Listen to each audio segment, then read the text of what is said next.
eu fui enxugando para tentar trazer aquilo que eu considero que seja a coisa mais importante da gente saber um pouquinho sobre a saúde emocional e o estresse. Na verdade, eu não vou falar disso separadamente, uma coisa vai estar imbricada na outra. Eu fiz um slide muito simples, mas ele não tem nada demais. Tudo que eu vou falar tá aqui, ali só tem alguma coisinha. E eu coloquei meu nome com algumas das funções que eu faço, dentre tantas outras, porque a gente pensa muito na questão do equilíbrio na hora de estar dentro dessas funções, né? E assim, eu não acredito que seja possível o equilíbrio, mas eu acredito que a gente esteja justamente pensando sobre isso. E por isso a gente consegue organizar todas as coisas que a gente tem que fazer. Então, eu coloquei embaixo que eu estou em constante formação, porque é assim que eu me considero em todas aquelas funções. Eu não estou pronta, eu não sou formada em nenhuma delas, no sentido de que a nossa formação ela é contínua mesmo. Se é no estudo, a gente continua estudando, como mãe, não tem nada em nós que não possa ser mutável ou reaprendido. Deixa eu ver aqui. Então, eu queria começar com uma coisa que logo me veio, né, quando o convite foi feito. A primeira coisa que veio à minha mente é a questão do quanto a gente se conhece, porque a nossa saúde ela está atrelada a isso. E aquilo que estressa você também. Então, eu pergunto o que é que você sabe a seu respeito de verdade. E dentre muitas frases que existem sobre o autoconhecimento, eu separei 3 que vieram assim de imediato, que o primeiro é um aforismo grego que todo mundo conhece, que diz: conhece-te a ti mesmo. O segundo é o seguinte: ama-te, mas também analisa e critica o modo como pensas, ages e se comporta. Porque amor próprio sem autoconsciência é inútil. E por último e mais importante, porque vem da fonte da maior sabedoria, de toda a sabedoria, está em 1 Coríntios 11, 28. Examine-se, pois, o homem a si mesmo. Então, nós nunca vamos escapar da nossa responsabilidade com aquilo que nos estressa e com aquilo que nós chamamos de saúde emocional. Nós estamos implicados desde que nascemos nessa questão. Tem uma parte de nós que é responsável, sim, por tudo aquilo que nos acontece. E aí eu trouxe as definições. Não, eu acho que eu pulei, né? Eu estou tentando voltar aqui. Está passando. Então você falou errado para mim, Joilton. Porque onde você falou para eu voltar, está passando. Não está voltando. Ó, não está indo. Voltou. Quer ajuda aí? Quero. Mas está passando sem eu passar? Foi? Agora pode passar. Agora está nas definições. Tá, é aí que eu quero mesmo. Essa definição é uma definição da ciência, então eu vou começar por ela. A saúde emocional é o equilíbrio das funções psíquicas que se revela na capacidade de gerenciar as emoções, resultando em sentimentos de bem-estar e na ausência de distúrbios emocionais. Nesse caso, o distúrbio seria o estresse crônico. Isso não significa a ausência de uma enfermidade, mas está ligado à maneira como você lida com as questões estressantes da sua vida. Eu sempre digo, no raso, que quem tem saúde emocional é aquele sujeito que se autoriza a dizer sim e a dizer não com a mesma responsabilidade nas suas questões. Ele é capaz de perceber o todo de uma situação estressante, consegue avaliar as possíveis perdas e possíveis ganhos diante desse não ou desse sim que ele decide. Também tem saúde emocional quem respeita suas próprias escolhas e respeita as escolhas dos outros. Eu sempre penso na questão da psicanálise, que cada caso é um caso. Não existe uma fórmula para tratar ninguém. Cada história é um território sagrado. E o que seria o estresse? Uma atitude biológica necessária para uma adaptação do organismo a uma situação nova, uma situação de agressão física ou uma situação entendida como ameaça. O estresse se refere a um conjunto de reações orgânicas envolvendo o sistema nervoso endócrino e imunológico em resposta a estímulos internos ou externos de ordem física ou psíquica. Então nós estamos vendo que o estresse, ele não é uma questão assim, eu tenho saúde emocional, então eu não vou me estressar. Não, você vai sim. Você vai porque o estresse ele é um sinal do seu corpo. O nosso sistema nervoso é tão complexo e perfeito que ele é programado para sinalizar. E o seu corpo vai sinalizar cada vez que você estiver diante de uma situação que estressou você. E o importante é sempre que você possa refletir sobre isso que te aconteceu. Porque você vai se estressar em algum momento. Mas o que você vai fazer com isso depois é que vai falar de verdade de quem você é.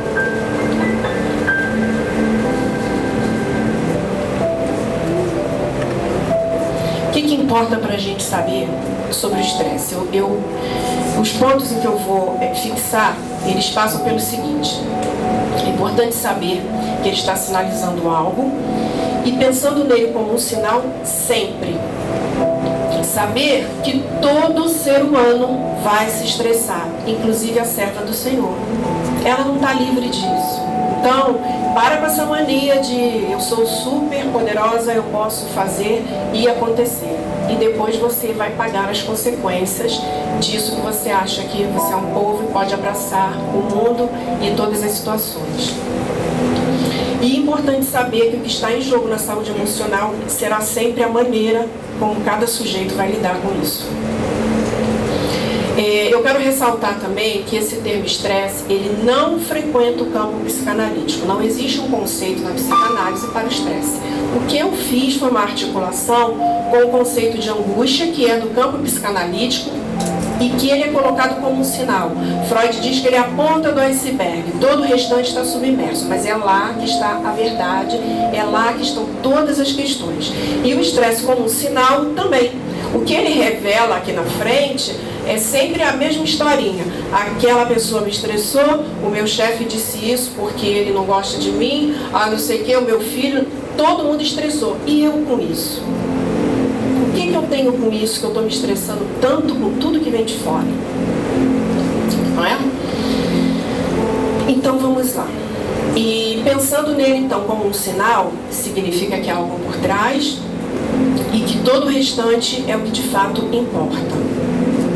É poder pensar que ele provoca no corpo, o sinal então seria isso que a gente sente no corpo.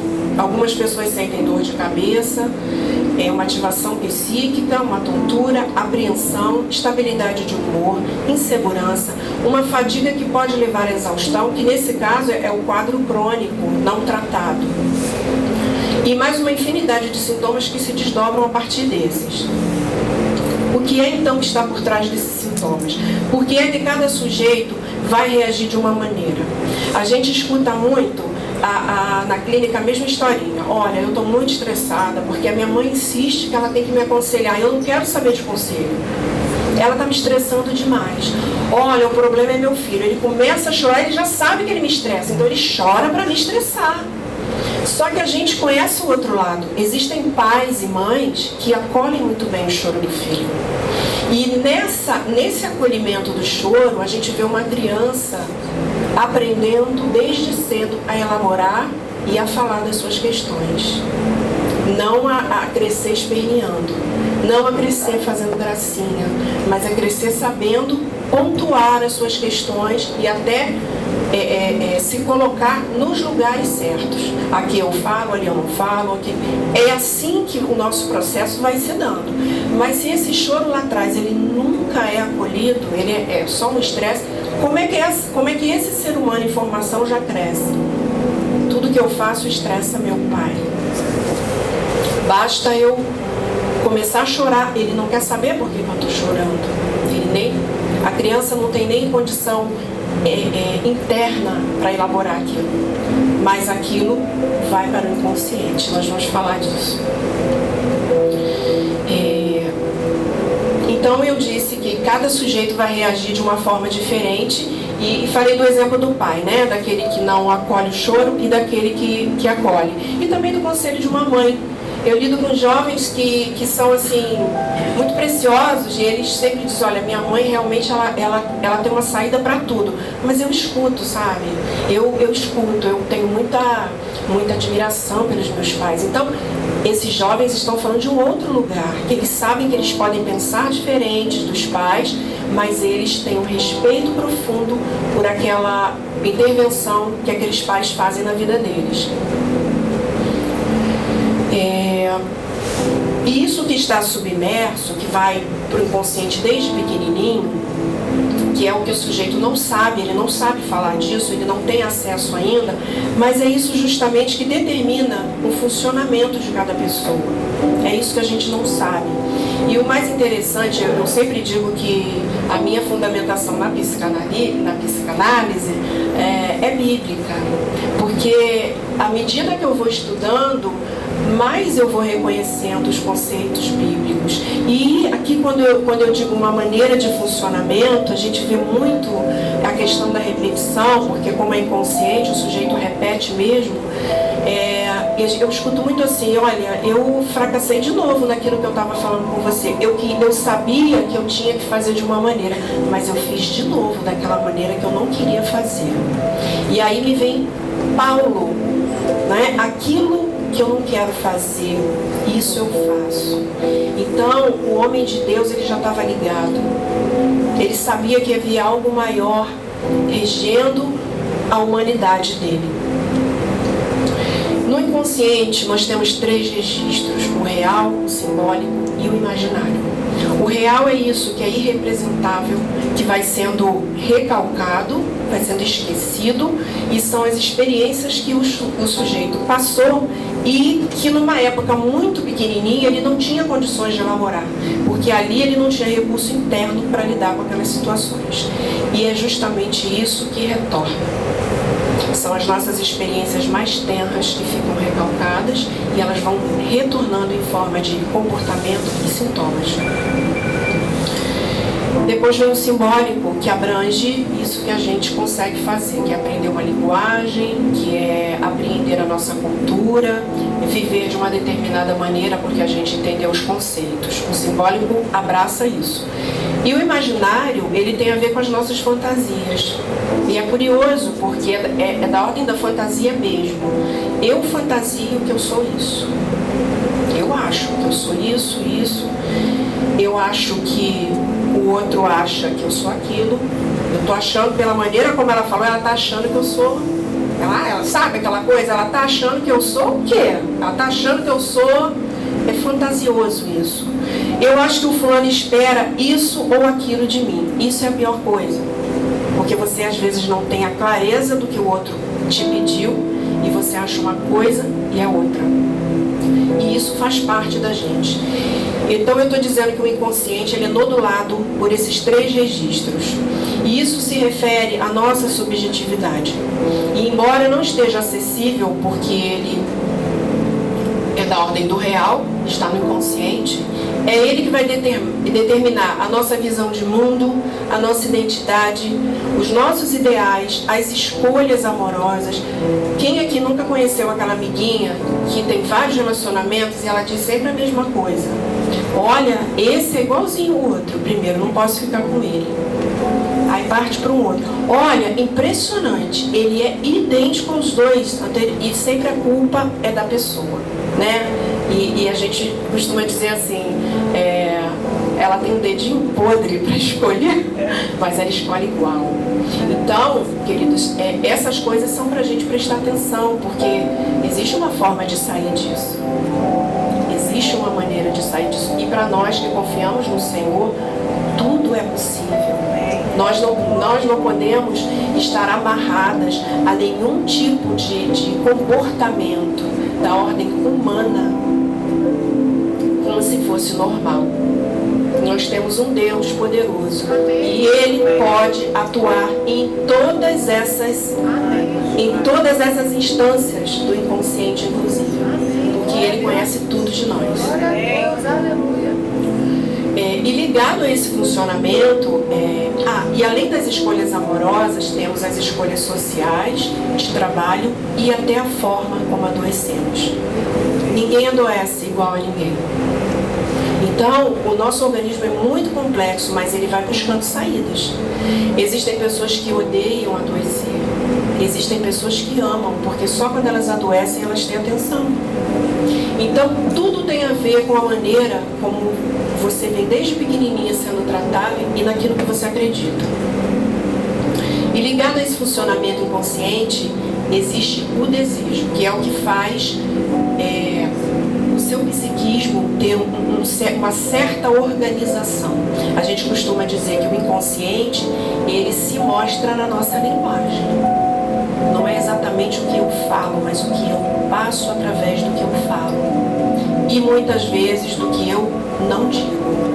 E é isso que o analista, nesse lugar que ele se oferece, de escuta para isso que não é dito, para isso que é dito, mas ele percebe uma outra coisa e ele vai sinalizando aquele paciente. Ele não sinaliza a sua cura, mas ele sinaliza o tratamento. Ele dá uma direção para o tratamento, nunca para o sujeito. E o estresse no meio disso? Ele justamente vem sinalizando que algo se desorganizou, que algo está sendo feito em desacordo com o desejo do sujeito. Então, aquele sujeito que eu falei que se estressa com o choro do filho, ele realmente desejou ser um pai? E esse desejo estava ligado a quê? Muitas vezes ele não tem nem noção do que significa uma paternidade. Então ele vai continuar se estressando, ele vai continuar culpando o filho dele por todo o estresse da vida dele. E você costuma se perguntar o que de fato você deseja? Das situações que você se propõe a estar ali dentro dessa situação, você se pergunta o que realmente você deseja? Portanto, o que está em jogo é o que está por trás dos sintomas e isso que o estímulo provoca em cada sujeito, que é sempre diferente. Uma pessoa pode suportar muito bem um determinado acontecimento, enquanto a outra vai ser terrivelmente atingida pelo mesmo estímulo. Então eu estou dizendo que há algo ali na estrutura daquele sujeito que é particular à constituição dele. Não se trata de certo e errado, é apenas o sujeito, seus limites e as suas questões. Felizmente, algumas pessoas investem em si mesmas. Elas vão percebendo e tomando para elas uma certa responsabilidade. Pô, isso aqui eu sou chata demais. Pelo amor de Deus, até onde eu posso ir com essa chatice? Até onde eu posso dar uma melhorada? Por que eu estou se propõe a pensar? Primeiro, que a gente tem um Deus que revela. Segundo, que se você precisar, além de um Deus que revela, você precisar ir a um consultório, vá.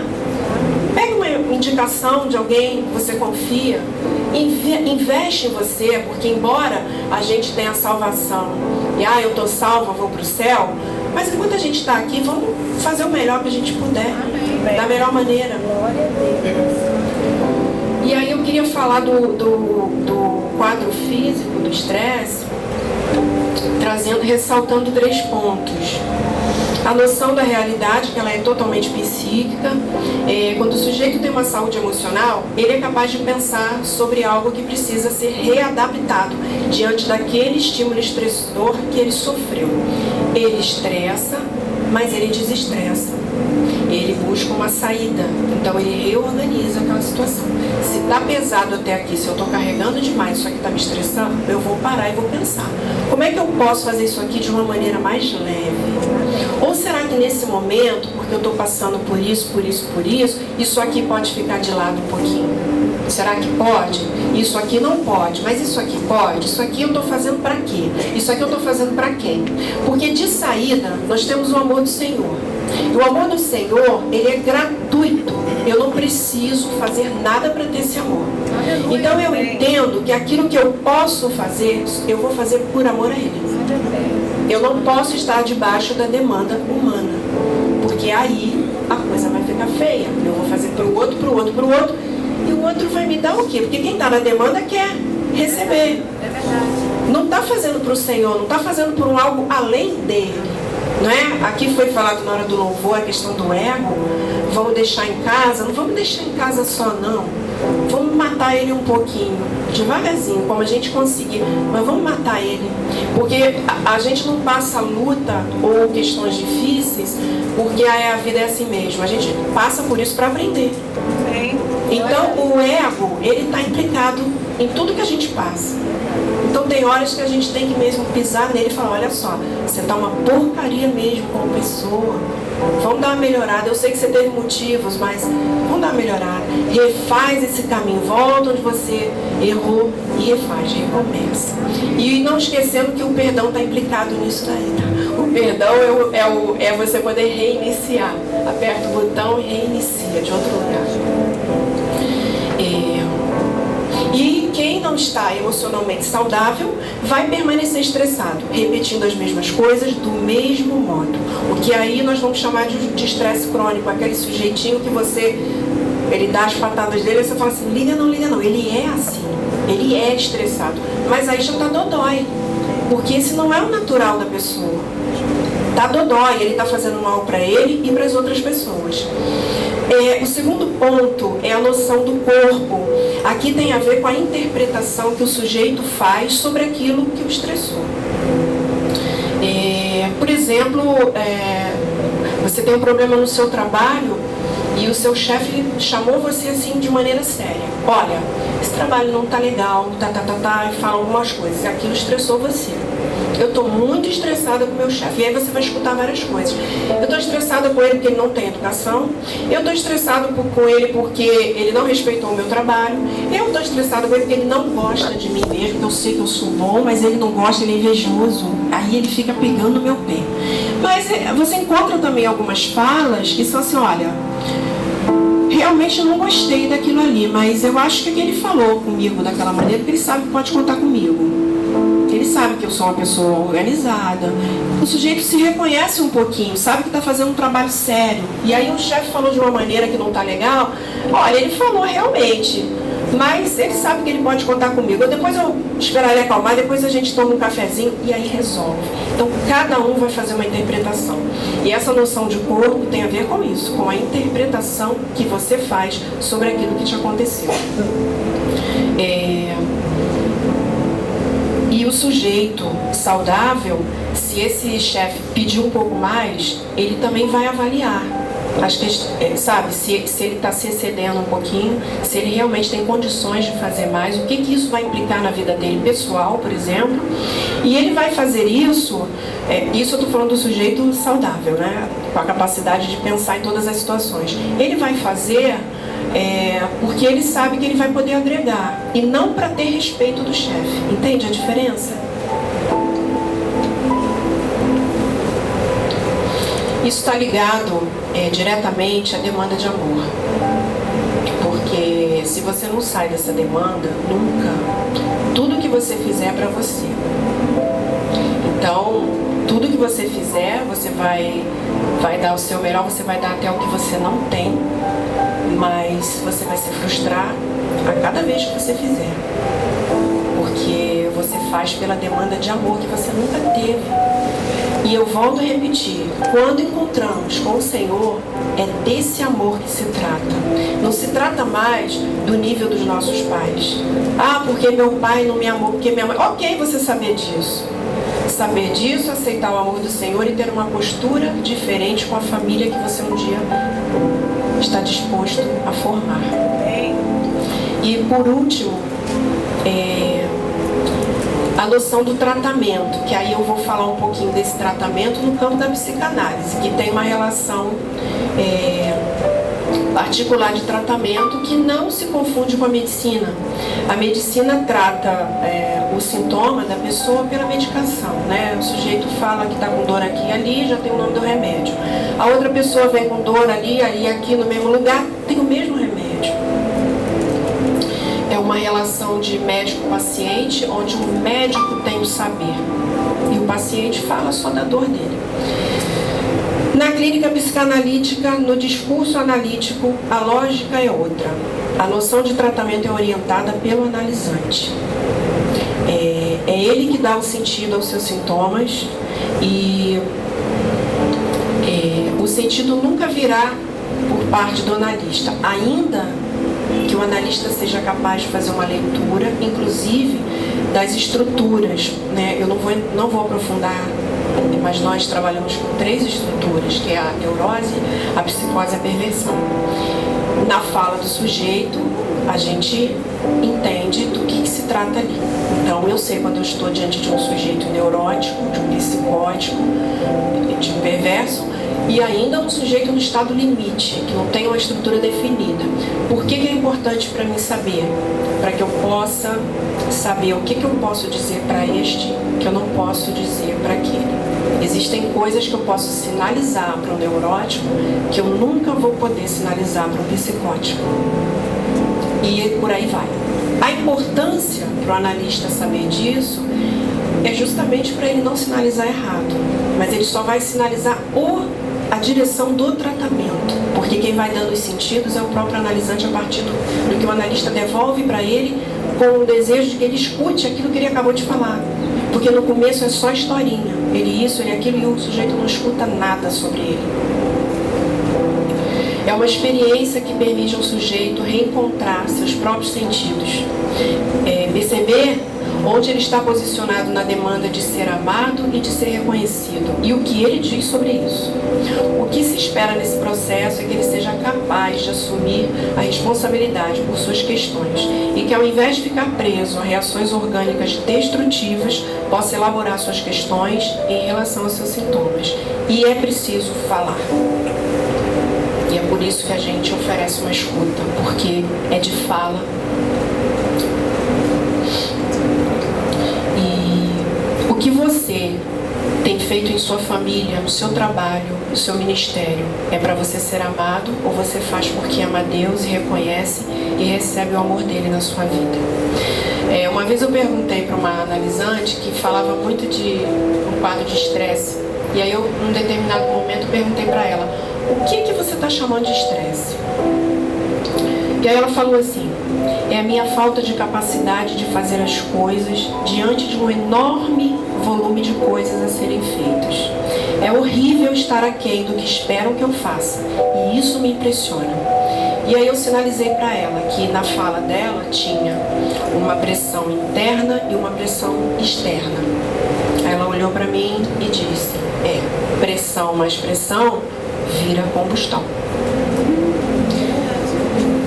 E eu fiquei pensando no que ela falou, e aí vocês lembram do registro que eu falei sobre a fantasia, né, do imaginário. Quem falou para essa moça fazer tantas coisas? E quando ela diz que ela está aquém do que pedem, o que de fato estão pedindo para ela? Talvez não estejam pedindo. Então, eu precisava ouvir mais sobre isso para poder ir sinalizando para ela, porque ela estava ainda na fase de muita fantasia com o outro. O outro, o que esse outro, na realidade dela, espera de fato, que ela tem que dar tanto, né? E quando eu estava escrevendo sobre isso, eu lembrei de uma frase de Freud que diz assim: todo excesso esconde uma falta. E é aqui que a gente tem que pensar, porque a gente tenta tamponar essa falta. A gente só para com essa tentativa quando Jesus entra na nossa vida. Só. Quando o sujeito ainda consegue fazer uma análise bem feita, ele consegue se ver com isso de uma maneira mais leve. Porque ele sabe que a falta é um buraco que está para todos, desde o nosso nascimento, está na nossa estrutura humana. Nós já nascemos com a falta do nosso Deus. Nós sabemos disso. A psicanálise não coloca Deus nesse lugar. Mas nós sabemos disso. E enquanto a pessoa não deixa Deus realmente circundar essa falta, porque eu não vou dizer nem que Deus vai tampar, porque ele não vai tamponar nada. Ele é criativo. Se tamponar vira religiosidade. Adoece também. Ele é criativo. Mas se nós damos a ele o direito de bordear isso que a gente desconhece, porque tem uma parte de nós que nós desconhecemos. É bíblico. Só um dia conheceremos face a face. Essa parte que falta em nós, ela é dada de sair, cortada, né, por nós mesmos. E isso diz respeito a uma necessidade de afeto. Quando o sujeito quer tamponar e quer estar tanto na demanda do outro. Ou ainda fala de uma fome de amor. E muitos de nós ainda vivemos assim. Mesmo dizendo que encontramos Cristo. Atrás de coisas que Deus nem pediu para a gente fazer. Você conhece a sua estrutura? O Salmo 103, 14 diz o seguinte: pois Ele conhece a nossa estrutura e lembra-se que somos pó. Ele que sabe o que a gente pode e o que a gente não pode. E eu te pergunto, você tem o hábito de perguntar para o teu Senhor o que Ele quer de você? Isso tem que ser todo dia. O que você quer de mim para hoje? O que você quer de mim para longo prazo que eu não estou entendendo? Você tem apresentado os seus pesos no altar do Senhor? Porque Filipenses 4:6 diz: não andeis ansiosos por coisa alguma. Antes em tudo sejam os vossos pedidos conhecidos diante de Deus pela oração e súplica com ação de graças. Isso é ter intimidade com o teu Pai. É você sentar e contar tudo para Ele. Tudo e confiar. Por último, temos Provérbios 4:23. Sobre tudo que se deve guardar, guarda o teu coração, porque é dele que procedem as fontes da vida. A quem você tem contado sobre os teus sentimentos? Você procura alguém da sua confiança ou você espalha a sua vida ao vento, achando que pelo vento você vai pegar todas as soluções que você quer? Eu queria fazer uma demonstração rapidinho aqui com copos. É muito rápido mesmo.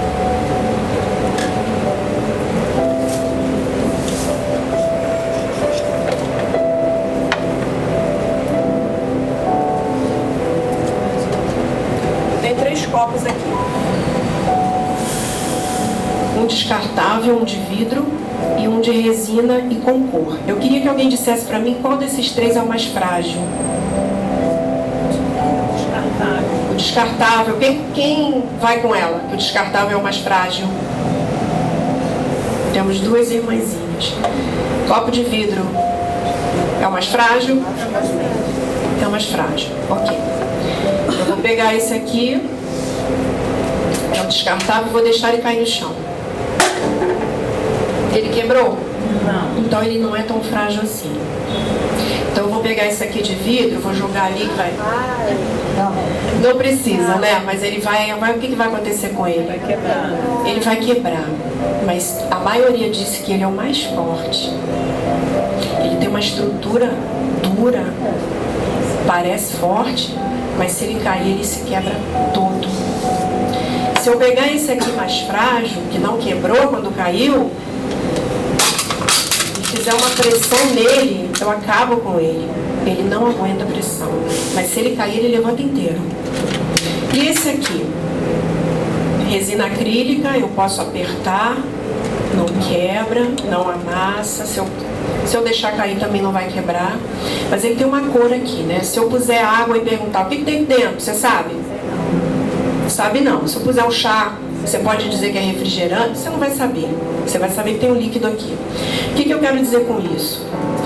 Que às vezes a gente não tem noção da estrutura que a gente tem e quer se colocar no lugar onde Deus não pediu para a gente estar. Não estou dizendo que o Senhor não vai mudar algo em nós. Ele vai, mas a vida do cristão é assim, ó. Ela não é assim. Se for assim, cuidado, porque vai tombar feio. Então o que eu quero dizer, e com relação a isso aqui, dele não ser transparente, é que a gente tem que guardar mesmo o coração. Existem coisas em nós que elas não são para serem ditas em qualquer lugar. Algumas só para o Senhor, algumas só para a nossa discipuladora, algumas só para o nosso esposo. E à medida que a confiança vai crescendo, a gente pode ir abrindo certas coisas, porque a solução da nossa vida não está na mão das pessoas. Nós podemos ajudar, influenciar, orar pelas pessoas, mas existem coisas que, se você coloca na mão errada, você pode se quebrar. E depois, catar caquinho no chão dói muito. Então, assim, vamos ficar com essa informação. E eu só queria terminar dizendo o seguinte: seja qual for o estímulo estressor, saiba que é onde está o problema que encontramos a solução. Você deve se tornar capaz de pensar o pensamento, porque ele é o ensaio da ação. Cuidado com o que você pensa e alimenta. Deus abençoe a gente. Obrigada.